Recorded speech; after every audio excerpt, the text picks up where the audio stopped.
So it's been a few months since we moved into our new house, and this is my new temporary shop. Now I say temporary because we have plans on building a standalone shop, and unfortunately, while we have to maintain our other house, it's not happening.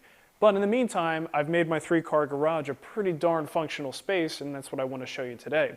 Now you guys know I have a lot of tools, and fitting that many tools into this space can be really tricky, if not impossible. So a lot of the extra stuff wound up going in places, well, places it probably shouldn't go. For instance, like my backyard.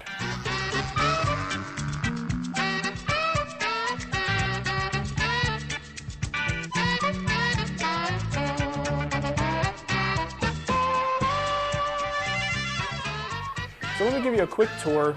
If you look around, it's really a standard size 3-car garage. The trick here is coming up with a spatial arrangement for the tools that makes sense, that's efficient, but still allows me to have some room to work around them, and I've got to fit everything in here. So we've got a cluster of things. I'll go into some detail on this later, but planer, jointer, table saw, everything is in the center, always the heart of the workshop. On the far end, I've got a lot of my festool stuff, the bandsaw, clamps on the far wall. I've got my lathe right in front of the smaller garage bay door there. On the back wall, I've got some storage, and of course, the area where I usually prep all my finishes and glues and things like that. Cabinet storage, big shelf here, and some more finished storage inside there. Over here, despite the fact that this is a smaller space than I'm really used to, I've always wanted to have a hand tool area and my workbench by natural light and by a window. And we've got these great windows here that look out into the front driveway that just bring in just gorgeous light, and it's one of my favorite places to work. So all of my hand tools are here up on the wall, and we're building a new tool chest to replace this tool chest here. And that's going to be in a future guild video, in fact, coming up this month. So I wanted to briefly show you some of the changes I made to the garage, things you might want to consider doing for yours that make it more comfortable and more functional. And actually it starts with electricity. So here's our main panel for the house, and the first thing I noticed when I got here was there's no room. So what the heck am I going to do? I have 220 tools that need to be hooked up, and this is just not going to cut it. So we had to run a sub panel, which is on the other side inside the house. All right. So inside the shop, we now have a small, I think it's about a 200 amp sub panel that basically gives me 2 or 3 different circuits that I can use for all my tools. Now we don't really exceed the total amperage of the home because I only run like 1 tool at a time. So if I had 4 or 5 people working in here, we'd have a problem. But 1 tool at a time, you can run multiple 220 outlets on the same circuit. So we've got a couple down here, we've got a couple extra 110.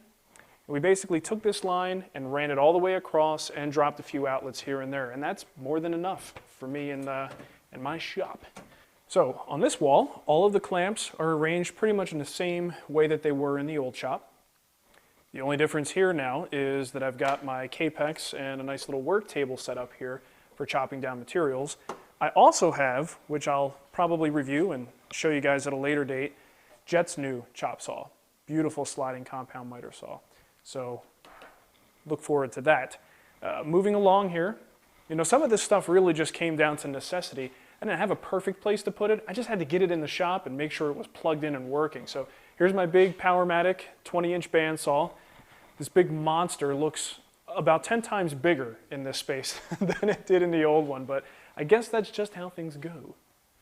All right, but here it's actually not bad. The table is higher than the tables over there, so if I have a really long workpiece, I can go right out the garage door if I need to.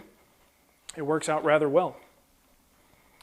Now on the other side of the entry door to the house, I've just got my Powermatic mortiser. This doesn't get used all that often. I just don't seem to make mortises in this way too often, but right here is a good spot for it because it's kind of out of the way. Now on this side is more or less the wall O festool. I've also got some of these, which I will show you guys in a future episode. Bow clamps, if you ever heard of those, they're basically very cool pre-made cauls. And it's one of those things where it's, you know, how much is your time worth? You could make these yourself or you could buy them relatively inexpensively. So we'll play with those and see if they're all they're cracked up to be. Yeah, back to the wall of festool. I don't have all of my Festool stuff in here. I just wasn't able to get it all in here. All my things are stored up on the top shelf there. I've got the stereo. And this is nice. I got a nice little, tiny little screen here up on the wall and out of the way. I've got my Mac Mini, and this is where I do all my chatting and screwing around when I'm supposed to be working. Drill press fits up here rather nicely. We've got a little step up on the back of the garage that I had to contend with. So things that went back here couldn't be all that heavy because I'd have trouble getting them up and down. So drill press is really nice here. Compressor is right next to it, which is a whole lot louder when it's not inside of the assembly table.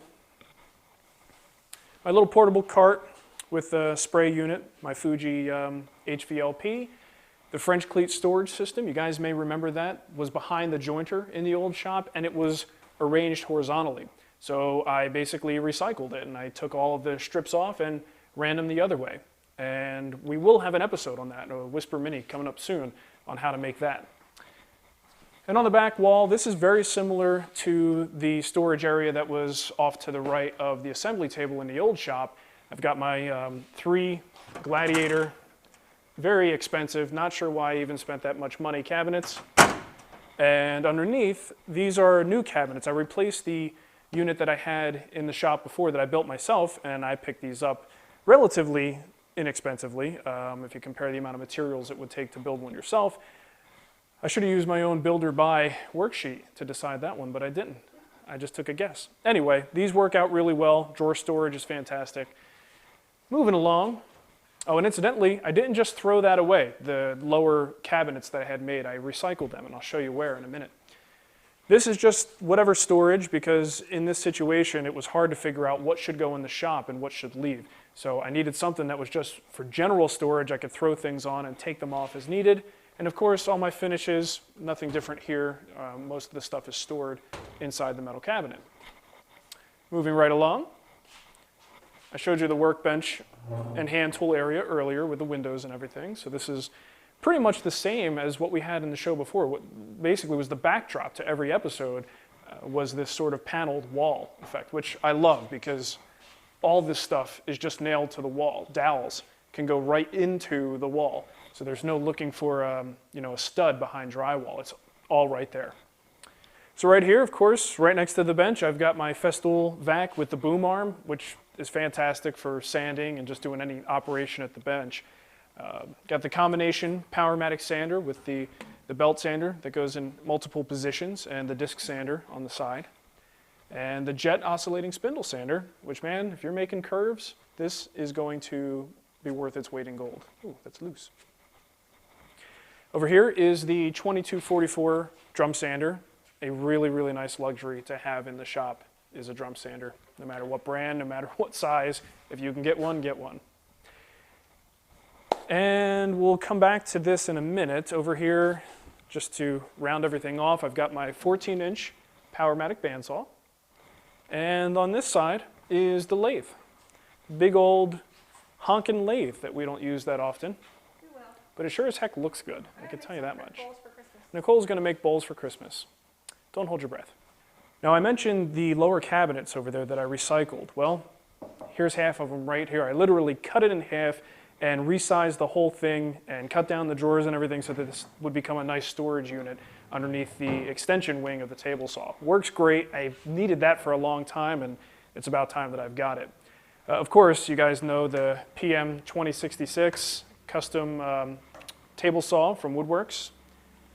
I talked about this once, and I believe I lost the footage. Everyone has been asking me about this table saw guard that I use. It's the Brett guard by HTC. And over the years, I've had a lot of time to think about what kind of guard works for my personal workflow. This is it. This is awesome. I love this thing. And I'll show you a couple of the reasons why. First of all, you've got this little crank. You could raise it up and down. It's very easy to just move it out of the way when you need to do some kind of operation that you have to put your arms through here. And the other thing is you can use it, which I wasn't able to with some of my other units that I've had. If you're doing a cut that's pretty close to the fence, I've got a lot of room now to bring my hand all the way through this cut without moving anything, which means I'm going to use it more often. If things aren't convenient, you're not going to use them, and that defeats the purpose of a safety device. Now, the arrangement here is something that I see a lot of people do. When you have tight quarters, the jointer seems to find its way to this side of the table saw. It works well for me. I don't really have anything that's going to go over this long on the table saw, so this is perfect. The planer gets tucked away there, obviously cannot be used there, but it's on wheels, so I just wheel it out into the open. Now, on this side, you'll see my old router table. This thing is about to fall apart, literally. Like any second, it's going to just collapse, so I don't touch it very often. But let me show you what we're going to do instead. So here's something that is essentially killing 3 birds with 1 stone. I needed an outfeed table because my other one was just too large for the space. So one of my Festool MFTs is perfect for that, except for it was a little bit too tall. So I chopped the legs down and made sure that it was short enough that it would be perfect as an outfeed table for the table saw. So there's function 1. Number 2, it's an MFT. I can cut panels down on this, I could sand on it, I could do everything that you would normally do with a multifunction table. And the third thing, and this is something very cool that just came out from the folks at Woodworks, the same people who supply the Powermatic Customs, they actually have a top now that you can drop a router lift in. Unfortunately, I don't have the lift in my possession yet, but I will. It's going to be here in a couple days. It has a bench dog fence that goes on it, and now you can actually have a fully functional, well, check it out, get a close shot of this too. It's got a miter slot in here, and the plate just drops in like any other router table, and the fence hooks up like so. So this is going to save me an incredible amount of space because now the rickety old router table, which maybe in the future I'll build another dedicated independent one, but until then, this is awesome. The way this clusters a large number of what would be large tools, things that take up a lot of real estate, is all now clustered into one small area for multi-use. It's fantastic. Now, if you guys remember in the old shop, I think it was the original the King and His Castle shop tour, right? Where I explained that my dust goes out the wall and into my neighbor's yard, and I didn't have any neighbors, so it worked out really nice. Well, now I do. I have a lot of neighbors, and I can't get away with that anymore. So until the new shop is built, I had to come up with a more realistic solution for a garage, and I've advised a lot of you guys to do this too. I just have a small jet portable roll-around unit. I mean, this is not a high-end unit at all. And I connect this to each individual tool as I use it. Not the most convenient thing in the world, but I don't know that I'm going to be able to hook up a Cyclone in this shop. It's just not realistic. So this does the job for now, and in fact, it works rather well. It's pretty powerful. So now 2 more things that I did to the garage just to make it a little bit more like I'm used to. First of all was the lighting.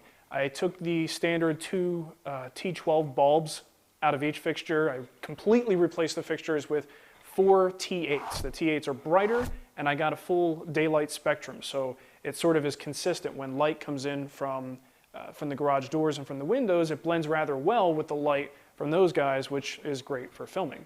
I also got a few of those insulation kits. It's not really anything to look at, but they're just styrofoam insulation kits that you install in the panels of a garage door to help insulate it. And that does a few things aside from keeping it warm or cold, depending on what I want. It also helps the noise, and in a neighborhood, you do have to be concerned about how much noise you make. So those are 2 upgrades that I highly recommend you look into. So I'm not going to say that it wasn't difficult, because it certainly was, fitting everything in here and coming up with an arrangement, but this really works for me. I'm excited to get into new projects. I don't really feel like I'm being held back or restricted in any way. One thing I'll point out, do you notice what's conspicuously missing? Why did I hang up on that word? What is conspicuously missing from my shop, 2 major things. I talked about the outfeed table. That's gone from the Somebody Feed Me episode, completely gone. I gave it to a friend of mine, and the same friend was the lucky recipient of my assembly table and stand. That whole thing is gone. And the reason is I just don't have the room for it. I personally, as a woodworker, need space. And this kind of space, I need that for moving other tools into, for putting projects there. So it's absolutely essential for me to have this much room. And with those other things in here, it just wasn't happening.